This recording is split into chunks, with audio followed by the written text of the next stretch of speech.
Bilang rambutnya model apa? Kamu nanya rambutnya model apa? TikTok dan berbagai macam fenomena perilaku absurd yang ada di dalamnya. Sisi gelap apakah yang terdapat di dalam aplikasi yang sedang viral ini? Mengapa makin banyak orang yang bertindak bodoh di dunia maya?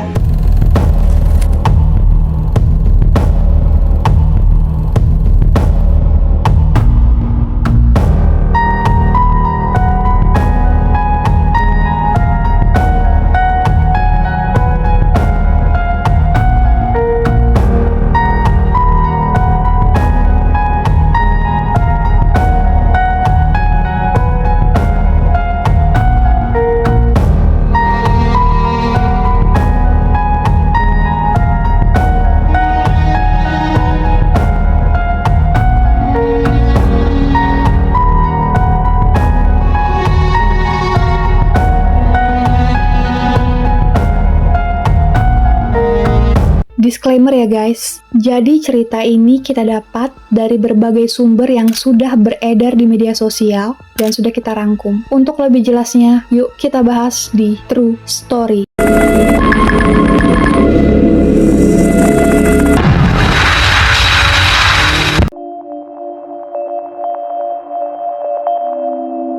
Tentunya sudah tidak asing lagi bukan di telinga kita ketika mendengar kalimat TikTok.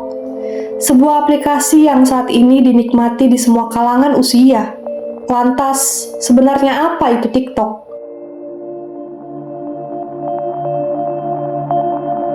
TikTok adalah salah satu platform media sosial terbesar di dunia yang menawarkan tempat bagi jutaan orang untuk mengekspresikan diri, berbagai kreativitas, dan mencari hiburan. Akan tetapi, sekarang TikTok telah merevolusi cara orang dari berbagai konten di media sosial. Dengan format video pendek dan algoritma yang canggih, platform ini menjadi magnet bagi berbagai jenis kreativitas dan hiburan. Namun, di balik popularitasnya, ada sisi gelap yang mulai menjadi sorotan. Fenomena perilaku yang absurd, muncul pula spekulasi tentang pengemis online saat live, memalukan diri sendiri dengan cara berjoget yang tidak pantas, mandi lumpur, bahkan memakan makanan yang tidak layak seperti tikus dan hal ekstrim lainnya. Seakan semua tampak terlihat seperti sedang membranding dirinya sebagai manusia yang bodoh. Hanya demi diberi gift dari penonton dan berharap agar konten mereka akan muncul di berbagai video viral, atau istilahnya adalah FYP. Mengapa hal ini bisa terjadi? Mungkin itu adalah pertanyaan yang sering kali ada di dalam benak hati kita. Apakah ini murni dari hiburan? Atau ada alasan lain seperti psikologis dan sosial yang jauh lebih dalam? Pada konten kali ini kita akan mengupas tuntas tentang evolusi dari TikTok itu sendiri. Dan bagaimana perilaku aneh ini bisa merajalela di semua kalangan, serta faktor apa saja yang dapat mempengaruhinya. Berikut adalah beberapa alasan di balik tren ini, serta dampak terhadap kehidupan mereka.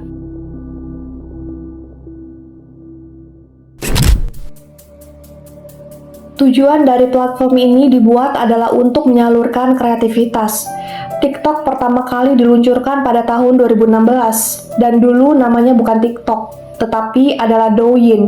Ini pertama kali viral di Tiongkok, lalu kemudian berevolusi menjadi fenomena global, berfokus pada kreativitas, tarian, dan hiburan yang singkat. Format video yang pendek dan sederhana ini memungkinkan siapa saja untuk membuat konten dengan mudah untuk viral, dari tarian kreatif hingga tips praktis sehari-hari. TikTok menghilangkan batasan teknis dan memberikan panggung bagi pengguna biasa untuk menjadi bintang dalam waktu yang singkat. Orang-orang dari berbagai usia mulai bergabung untuk berbagi bakat dan momen yang menyenangkan.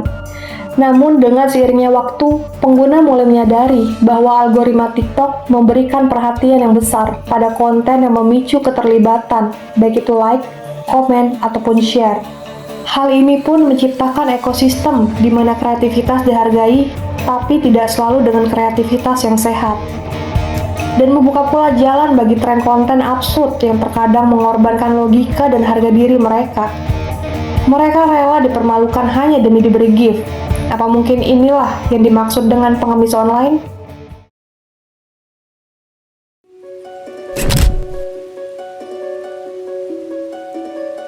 TikTok memiliki algoritma yang sangat cerdas, dirancang untuk menyesuaikan video dengan preferensi pengguna. Namun algoritma ini memiliki satu kelemahan yang besar. Ia tidak terlalu peduli pada kualitas. Konten yang mengejutkan, aneh, atau kontroversial seringkali mendapatkan lebih banyak perhatian karena ini memicu reaksi yang kuat dari penonton.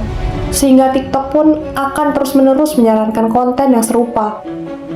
Konten absurd seperti tantangan yang berbahaya, parodi yang berlebihan, atau aksi-aksi bodoh seringkali menjadi viral karena memancing rasa penasaran.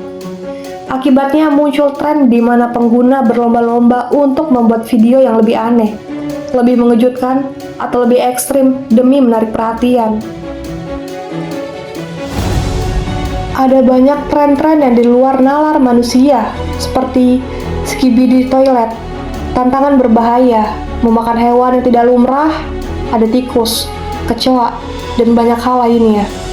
Kemudian berjoget-joget melihatkan sesuatu bagian privasinya, mengubur diri di dalam tanah, mandi lumpur, atau aksi-aksi yang tidak masuk akal lainnya, mulai bermunculan dan dengan cepat menjadi viral.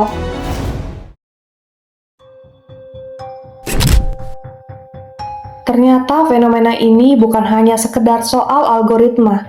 Ada faktor psikologis yang mendorong orang untuk bertindak aneh di depan kamera, bahkan jika itu bertentangan dengan logika. Beberapa di antaranya adalah di era digital, like dan komentar menjadi bentuk baru sebagai validasi sosial. Banyak orang merasa dihargai dan diakui ketika konten mereka mendapat perhatian. Hal ini memotivasi mereka untuk terus mencoba dan mencoba hal yang baru, termasuk yang absurd, demi popularitas. Setiap kali video menjadi viral, pengguna merasakan lonjakan dopamin. Mungkin bagi kalian yang belum tahu apa itu dopamin, dopamin adalah hormon kebahagiaan yang terkait dengan penghargaan. Rasa puas ini membuat mereka ingin mengulangi pengalaman tersebut. Mereka tidak peduli, walaupun itu konten yang lebih aneh ataupun beresiko. TikTok sendiri merupakan tempat di mana tren menyebar dengan cepat. Ketika satu jenis konten menjadi populer, pengguna lain pun merasa terdorong untuk ikut serta agar tidak ketinggalan. Hal ini menciptakan efek bola salju untuk memperkuat tren yang absurd.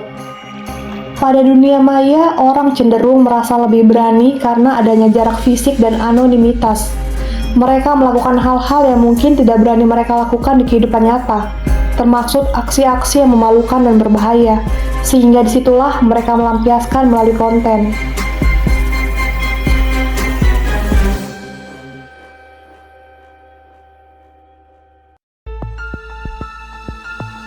Meskipun terlihat menyenangkan, tren konten absurd di TikTok memiliki konsekuensi yang serius. Beberapa di antaranya adalah berbahaya bagi tubuh kita sendiri. Ada banyak tantangan viral yang membahayakan keselamatan, seperti melompat dari ketinggian, mengkonsumsi bahan yang beracun, atau melakukan aksi-aksi yang berbahaya lainnya. Tantangan seperti Tide Pod Challenge, mandi lumpur 24 jam dengan pakaian yang basah, menjadi contoh nyata bagaimana tren ini dapat berakhir tragis dan bisa menghilangkan nyawa. Menormalisasikan sesuatu yang sedang ramai dilakukan. Konten yang mempromosikan perilaku seperti bully, konsumsi yang berlebihan, atau tindakan sembrono dapat memberikan pengaruh yang buruk, terutama pada pengguna muda yang lebih mudah terpengaruh. Anak yang sedang beranjak dewasa gampang sekali diisi dengan hal-hal baru yang membuat mereka penasaran. Dan TikTok memiliki basis pengguna yang besar di kalangan anak-anak dan remaja. Tanpa bimbingan yang tepat, mereka cenderung meniru apa yang mereka lihat tanpa mempertimbangkan resiko dan konsekuensinya. Selalulah waspada untuk mengawasi anak-anak kita dalam menggunakan kecanggihan media sosial.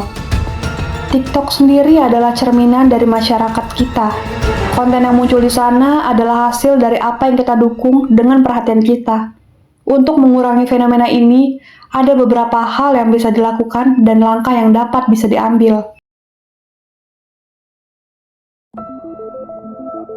Pengguna perlu diajarkan untuk lebih kritis terhadap konten yang mereka konsumsi dan buat. Program literasi digital dapat membantu mereka memahami bagaimana algoritma bekerja dan bagaimana memilih konten yang lebih bermanfaat. Masyarakat perlu lebih banyak mendukung konten yang positif, edukatif, dan menginspirasi daripada konten yang hanya mengejar sensasi. Padahal ada banyak sekali konten yang bermanfaat, seperti tutorial memasak, cara bermakeup ala MUA profesional, cara mengedit video, cara menggunakan rumus matematika yang cepat, edukasi soal bahan-bahan berbahaya pada makanan, dan hal-hal lainnya. Platform seperti TikTok harus lebih aktif dalam memoderasi konten yang berbahaya. Mereka juga dapat mengedukasi pengguna tentang dampak negatif dari perilaku absurd dengan menyediakan fitur pelaporan yang lebih efektif. Fenomena perilaku absurd ini bukan sekedar hiburan semata, melainkan ini merupakan hasil dari kombinasi teknologi, psikologi, dan kebutuhan manusia untuk mencari perhatian. Meskipun hal ini tidak bisa sepenuhnya dihindari, kita dapat bekerja sama untuk menciptakan lingkungan digital yang jauh lebih sehat dari saat ini. TikTok sendiri yang seharusnya menjadi tempat untuk kreativitas yang membangun, bukan panggung untuk tindakan yang membahayakan diri sendiri ataupun orang lain. Tanda bahwa banyak dari kita yang masih terjebak dalam pencarian validasi popularitas di dunia maya. Dengan pendidikan, regulasi, dan perubahan budaya, kita dapat mengubah TikTok menjadi platform yang lebih sehat dan membangun. Tempat kreativitas sejati dihargai tanpa mengorbankan akal yang sehat. Semoga dengan edukasi seperti ini, Anda dapat mengembangkan narasi yang menarik untuk konten yang bisa memadukan fakta, opini, dan analisis untuk memberikan wawasan kepada audiens. Lalu bagaimana menurut kalian, gengs? Apakah kita siap untuk berubah? Atau akankah tren ini terus menjadi bagian dari budaya digital kita? Terus memalukan dan merendahkan diri sendiri, mengorbankan kesehatan, dan ada banyak dampak negatif lainnya. Semua pilihan ada di tangan kita.